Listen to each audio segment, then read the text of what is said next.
Assalamualaikum warahmatullahi wabarakatuh. Izin memperkenalkan diri, nama Taruna Dewasa Muhammadiyah Andra Putra, nomor induk Taruna 2019-3013, program studi teknologi mekanika perkereta apian 3A. Di sini saya akan menjelaskan atau meresum tentang keputusan Menteri nomor 22 tahun 2003 tentang pengoperasian kereta api. Oke, di sini pada awal-awal ketetapan Menteri ini ada bab 1, yaitu ketentuan umum. Ketentuan umum ini sendiri berisi tentang keputusan dalam Menteri yang berkaitan dengan kereta api adalah kendaraan dengan tenaga gerak baik berjalan sendiri maupun dirangkaikan. Stasiun adalah tempat area kereta api berangkat atau berhenti, melayani penumpang naik turun dan bongkar muat untuk keperluan operasi kereta api. Pos adalah tempat jalur kereta api dilengkapi dengan fasilitas operasi. Peralatan telekomunikasi adalah seperangkat fasilitas yang digunakan untuk penyampaian informasi atau komunikasi. Peralatan persinyalan adalah perangkat fasilitas untuk memberikan isyarat. Isyarat tersebut dapat berupa bentuk, warna, cahaya, ditempatkan pada suatu tempat tertentu, memberikan isyarat untuk mengatur dan mengontrol perjalanan pengoperasian kereta api. Lintas adalah bagian dari jalur kereta api, terdiri dari rangkaian petak jalan. Petak jalan sendiri adalah bagian dari lintas antara A stasiun dengan A stasiun yang berdekatan dan berurutan. Jadi ini petak jalan itu berada pada bagian lintas antara stasiun dengan stasiun yang berdekatan dan berurutan. Petak blok adalah bagian dari petak jalan yang dibatasi sinyal keluar atau sinyal masuk dengan sinyal keluar dengan sinyal blok dengan sinyal blok, atau sinyal blok dengan sinyal masuk yang berurutan. Seperti tadi petak jalan, petak blok pun juga yang berdekatan dan berurutan dengan arah perjalanan kereta api. Petak jalan bebas adalah bagian petak jalan antara dua sinyal masuk, dua sinyal keluar, antara sinyal keluar dan sinyal masuk pada jalur ganda. Emplacement adalah kumpulan dari jalan rel di area stasiun dengan batas-batas tertentu, dilengkapi dengan pengaman.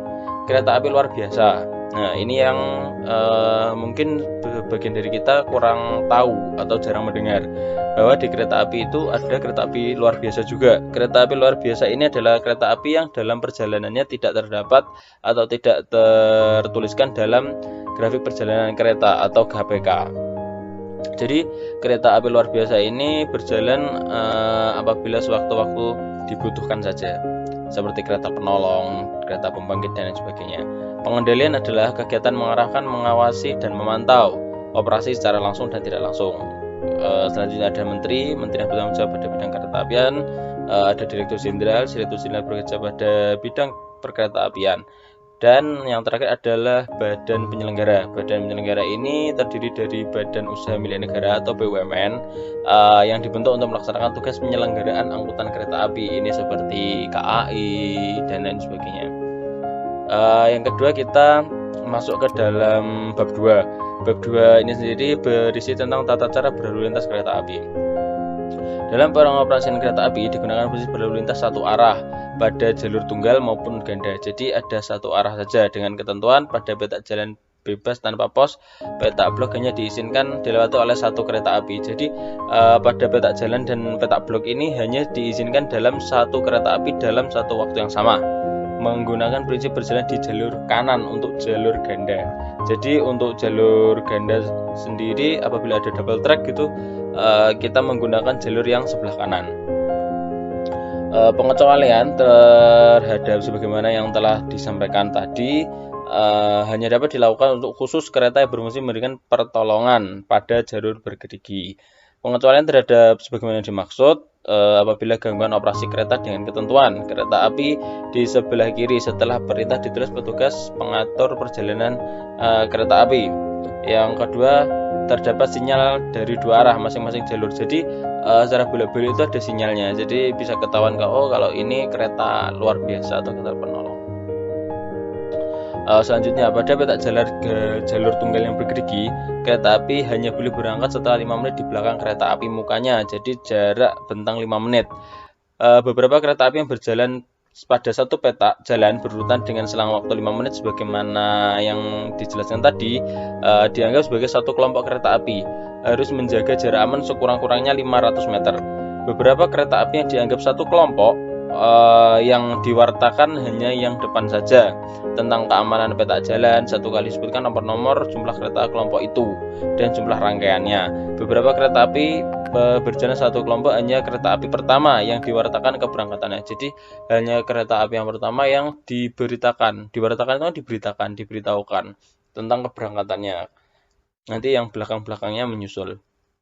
Apabila ada satu kereta dalam kelompok itu lebih terlambat lebih dari 10 menit, maka keterlambatan tersebut harus dikabarkan oleh pengendali perjalanan kereta api atau PPKA, pengendali perjalanan kereta api daerah atau PPKD, atau pengendali perjalanan kereta api terpusat PPKT di stasiun tempat permulaan terjadi keterlambatan kepada stasiun rel bergerigi yang akan dilalui kereta api tersebut. Apabila terjadi keterlambatan, tidak diketahui keberadaan kereta api tersebut, harus dikirim terlebih dahulu kabar sementara tentang besarnya waktu keterlambatan menurut tafsiran. Seperti itu. Jadi untuk kereta api yang dalam jangka waktu kurang dari 5 menit, maka dianggap sebagai satu kelompok. Selanjutnya ada persilangan. Persilangan hanya terjadi di jalur tunggal, dilakukan di stasiun yang telah ditentukan sesuai dengan GPK. Persilangan sebagaimana dimaksud dapat dipindah apabila terjadi keterlambatan kereta api. Pemindahan persilangan dimaksud agar kereta api tidak terlambat, tidak berjalan kereta api lain. Pemindahan persilangan itu tetap memperhatikan harus prioritas perjalanan kereta api. Ketentuan lebih lanjut ditentukan oleh Direktur Jenderal. Penyusulan hanya dapat dilakukan baik stasiun jalur tunggal maupun di jalur ganda yang telah ditentukan oleh GPK, daftar waktu, marka, dan tem. GPK itu bagi yang belum tahu adalah grafik perjalanan kereta api. Daftar waktu, marka ada maklumat kereta api atau TEM atau telegram maklumat. Oke. Selanjutnya kita beralih ke bab 3, kecepatan dan frekuensi kereta api. Dalam penentuan batas kecepatan operasi harus memenuhi pertimbangan. Yang dipertimbangkan adalah 2, kelas jalur kereta api dan kemampuan sarana. Jadi kelas jalur, kelas relnya ini kelas berapa, golongan berapa, kemudian kemampuan sarana kereta api itu sendiri. Kecepatan maksimumnya diizinkan berdasarkan kecepatan terendah antara kecepatan kelas jalur dan kecepatan sarana sebagaimana yang dimaksud. Kecepatan maksimum sebagaimana yang dimaksud dapat dikecualikan pada kelandaian tertentu, lengkungan tertentu, sarana angkutan barang atau alat berat tertentu dengan ketentuan kecepatan yang diinginkan, dapat kurang dari batas maksimum pada golongan kecepatan yang bersangkutan. Jadi kecepatan maksimum ini diizinkan diizinkan untuk dikecualikan pada situasi tertentu seperti kelandaian tertentu, lengkungan tertentu, angkutan barang dengan kecepatan yang diizinkan dan dapat kurang dari batas maksimum. Ketentuan lebih lanjut mengenai kecepatan dalam Direktur Jenderal. Oke. Berdasarkan pertimbangan yang dimaksud, frekuensi kereta api digolongkan menjadi 2, yaitu frekuensi rendah. Menjadi 3, maaf. Ada frekuensi rendah adalah maksimum 2 kereta api tiap jam. Jadi frekuensi itu seberapa banyak kereta api yang lewat dalam satu waktu tertentu. Seperti frekuensi rendah ya maksimum 2 kereta api tiap jam yang melintas. Frekuensi sedang adalah 3 hingga 5 kereta api tiap jam. Frekuensi tinggi adalah 6 atau lebih kereta api setiap 1 jam. Ketentuan lebih lanjut diatur oleh Dirjen. Selanjutnya, dalam penyelenggaraan operasi kereta tidak mungkin kita lepas dari yang namanya sinyal, karena sinyal itu adalah sebagai rambu, sebagai penuntun jalannya perkereta apian yang bisa dilihat oleh masinis. Sinyal sendiri digolongkan menjadi 3 bagian, 3 jenis. Yang pertama sinyal mekanik, yang kedua sinyal mekanik dengan blok elektromekanik, yang ketiga adalah sinyal listrik. Kemampuan digunakan untuk sinyal mekanik untuk frekuensi rendah. Jadi tadi frekuensi rendah, sinyal mekanik dengan blok elektro frekuensi sedang, dan sinyal listrik untuk frekuensi tinggi. Frekuensi tinggi ini yang tadi lebih dari 6 dalam 1 jam tadi. Ketentuan lebih lanjut diatur oleh Menteri dan Dirjen. Bab 4, kita masuk ke dalam bab 4, perjalanan kereta api dan pengaturan. Oke. Kita masuk ke dalam bab 4, yaitu tentang perjalanan kereta api. Pengaturan perjalanan kereta api meliputi kegiatan. Jadi untuk pengaturan perjalanan ini kita memerlukan penyusunan garis besar perjalanan kereta, membuat rencana perjalanan kereta, membuat grafik perjalanan kereta api atau GPK, perubahan, penambahan atau pengurangan perjalanan kereta api pada GPK, penentuan kereta api yang jalan, pembatalan dan pengumuman perjalanan kereta api. Jadi hal ini adalah hal-hal penting yang harus dilakukan sebelum kita bisa perjalanan kereta api. Jadi untuk perencanaan perjalanan kereta api, penyusunan garis besar perjalanan yang dimaksud merupakan penyusunan garis besar rencana operasi kereta api tentang jenis, jumlah, jadwal, rangkaian kepada kereta api yang akan dijalankan di lintas yang bersangkutan. Garis besar ini sebagaimana yang dimaksud disusun oleh badan penyelenggara. Badan penyelenggara itu siapa? Badan penyelenggara itu seperti yang sudah saya jelaskan tadi di awal pada bab pertama. Badan penyelenggara itu terdiri dari badan usaha milik negara yang bertanggung jawab untuk melaksanakan angkutan kereta api. Garis besar yang dimaksud dapat ditinjau kembali dalam ketentuan. Jadi garis besar ini dapat ditinjau atau dapat dievaluasi kembali apabila keterlambatan kereta api rata-rata melebihi toleransi yang telah ditentukan, tidak ada kesesuaian antara GPK dengan kebutuhan, perubahan kondisi prasarana, sarana, dan sumber daya manusia. Oke, selanjutnya pembuatan GPK, grafik perjalanan kereta api, dimaksudkan dalam menggambar perjalanan kereta api dalam diagram. Jadi pembuatan GPK ini sendiri adalah berbentuk diagram. Pekerjaan menggambar ini sebagaimana dimaksud dalam bentuk kurva perjalanan kereta api untuk menunjukkan gerak perjalanan kereta api dalam lokasi dan waktu. Waktu perjalanan tempuh kereta api antara dua stasiun sudah menampung toleransi waktu operasi sesuai dengan karakteristik dan sifat pelayanan kereta api sebanyak 20/100 atau 20% dalam jumlah waktu perjalanan maksimum tempuh.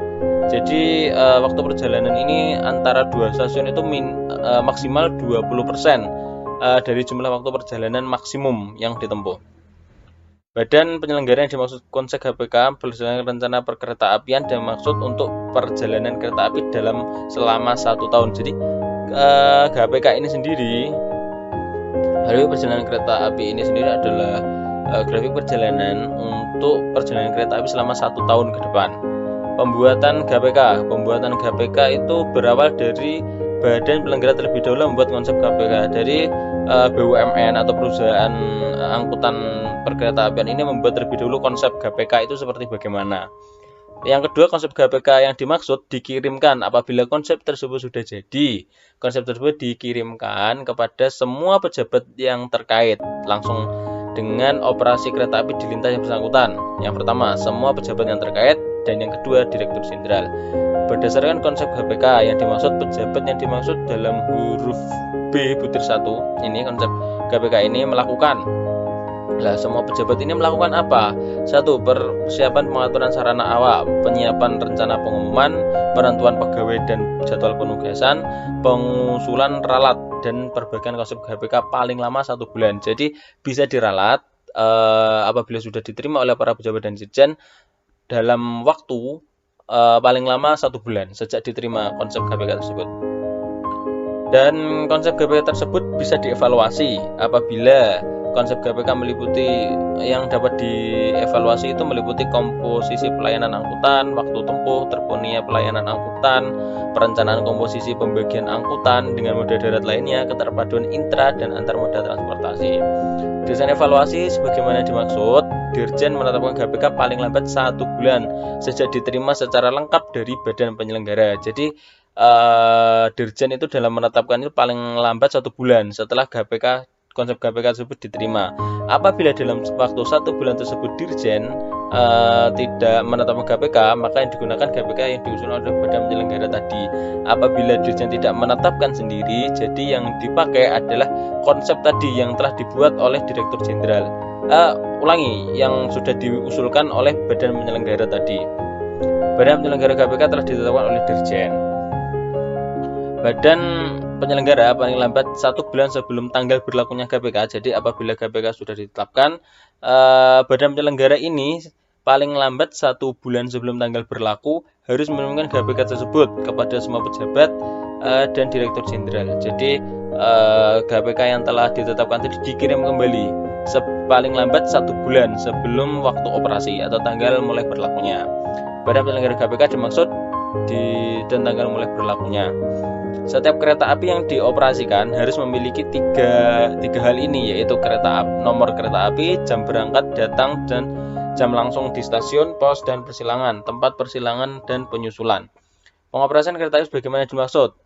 Dimuat dalam. Jadi pengoperasian kereta api ini sudah dimuat dalam 1 GBK, 2 Malka, 3 TEM, 4 daftar waktu.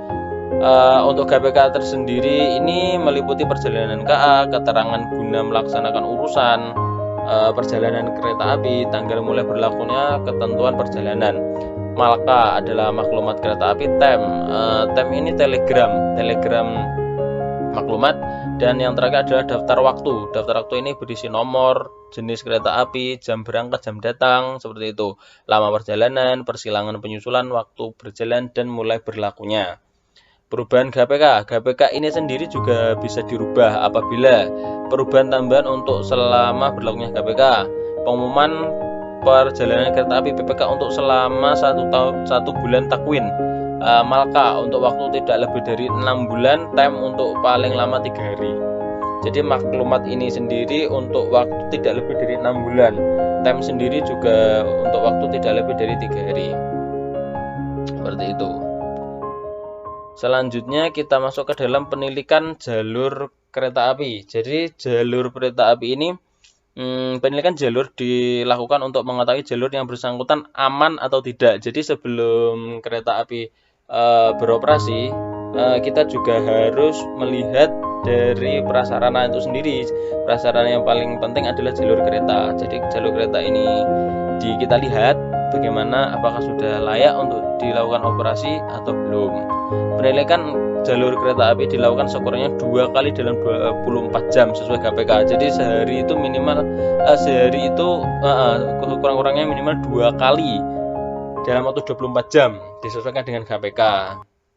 Penilikan jalur kereta api dilakukan dengan cara berjalan kaki pada rel oleh petugas penilik jalur. Jadi berjalan kaki menyusuri rel oleh petugas penilik jalur yang ditunjuk dengan membawa peralatan yang telah ditentukan.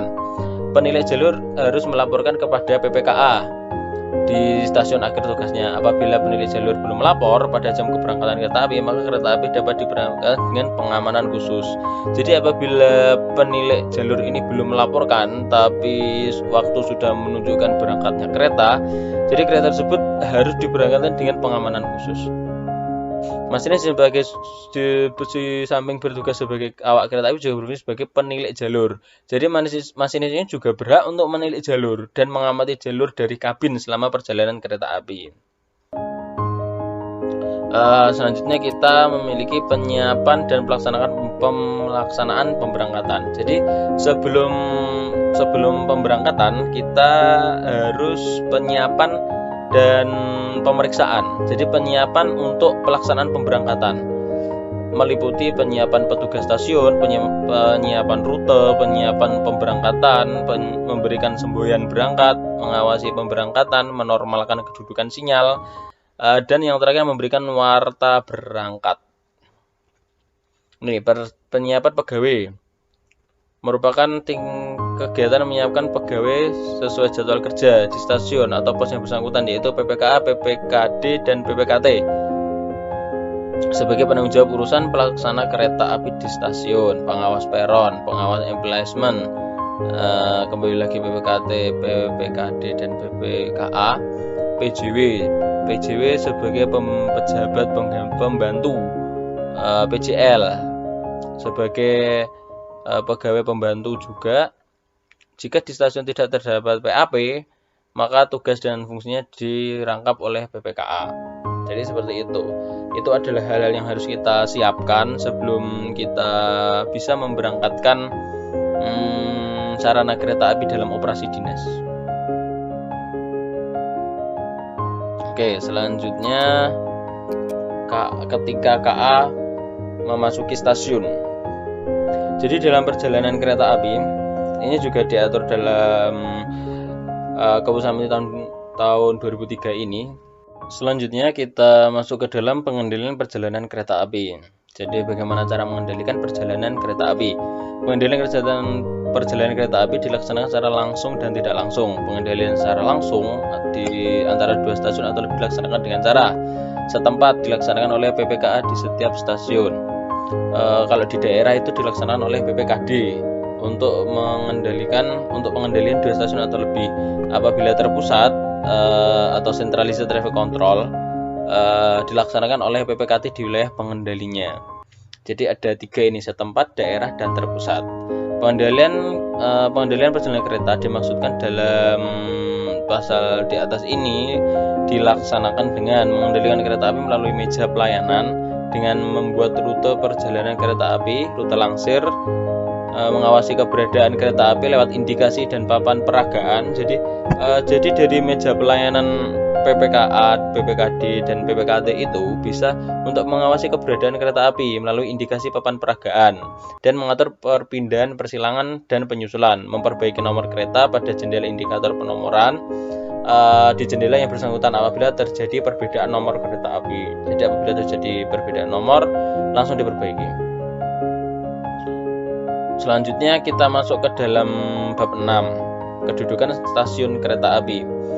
Jadi bab 6 ini mengatur bab 6 ini mengatur tentang kedudukan stasiun kereta api. Tentang bagaimana stasiun kereta api tersebut. Stasiun kereta api berfungsi untuk kebanyakan dari kita sudah pernah untuk ke stasiun, entah untuk menjemput saudara atau entah kita sendiri yang ingin berangkat. Tetapi terkadang kita tidak tahu stasiun kereta api itu tuh berfungsi untuk apa dan untuk kepentingannya itu stasiun berkedudukan sebagai apa. Nah, ini yang perlu kita jelaskan. Jadi yang pertama adalah stasiun kereta api itu berfungsi untuk seperti yang kita ketahui ya, naik turun penumpang, bongkar muat barang. Yang kedua untuk keperluan operasi kereta api. Jadi apapun di stasiun itu ada ruang, ya yang paling dasar ada toilet, ada untuk ruang makan, ada untuk ruang beribadah, ada ruang keamanan, ruang menyusui, dan lain-lain. Untuk kepentingan perjalanan kereta api, stasiun berkedudukan sebagai ini yang jarang orang tahu. Yang pertama, stasiun awal perjalanan kereta api, stasiun antara perjalanan kereta api, stasiun akhir perjalanan kereta api, stasiun pemeriksa, dan stasiun batas. Jadi jenis-jenisnya itu ada stasiun awal, stasiun antara, stasiun akhir, stasiun pemeriksa, dan stasiun batas. Stasiun awal pada perjalanan kereta api dimaksudkan adalah stasiun awal pada kereta api sebagai tempat untuk menyiapkan rangkaian kereta api sebelum berangkat. Jadi sebelum berangkat ini disiapkan dulu pada stasiun awal ini. Stasiun antara itu antara perjalanan sebagaimana disebut merupakan stasiun tujuan terdekat dalam setiap perjalanan kereta api yang menerima kedatangan dan memberangkatkan kembali kereta api yang dilewati atau kereta api yang berjalan langsung. Selanjutnya ada stasiun akhir. Stasiun akhir kereta api sebagaimana dimaksud merupakan stasiun tujuan akhir dari perjalanan kereta api menerima kedatangan kereta api. Jadi stasiun tujuan terakhir ya. Di stasiun tujuan akhir ini merupakan tempat kegiatan masinis melepas semboyan ujung, masinis KDRP dan PLKA atau PLRM lapor untuk menyerahkan kelengkapan administrasi, menghapus rangkaian kereta api yang meliputi kegiatan menempatkan kereta gerbong pada rel yang telah ditentukan PPKA, memisah lokomotif dan kereta dan gerbong yang bersangkutan, menentukan rute pelaksanaan oleh PPKA.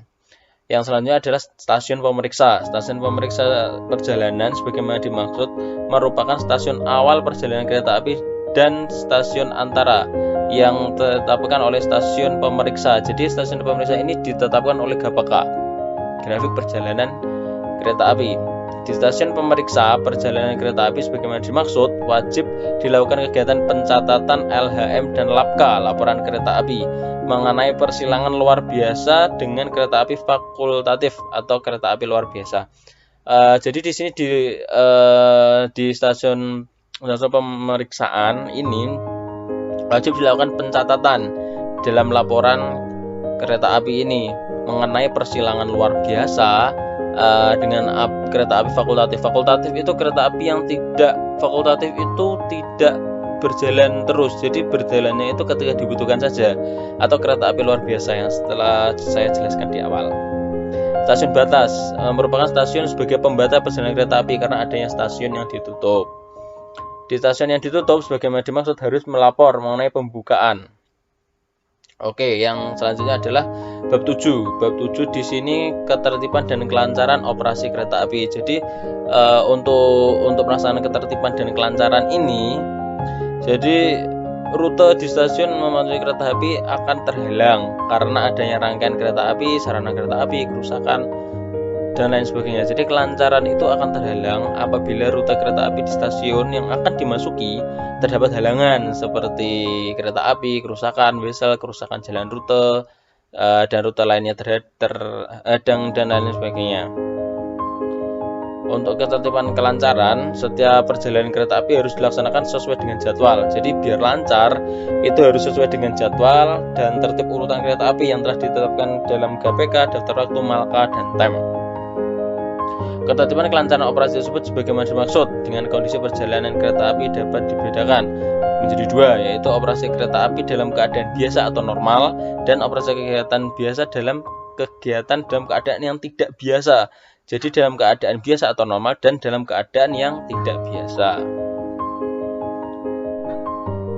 Seperti ini, operasi kereta api keadaan tidak biasa sebagaimana dimaksud apabila ini tidak biasanya ini apa?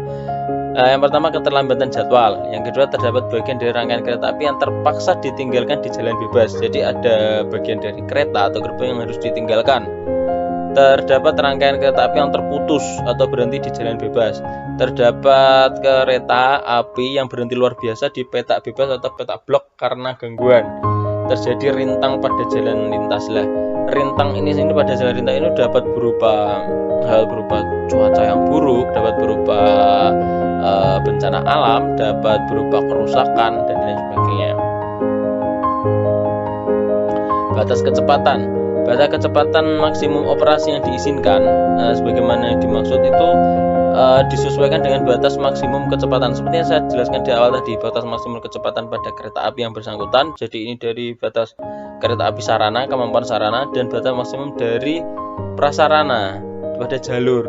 Jadi kesesuaian antara sarana dan prasarana seperti itu.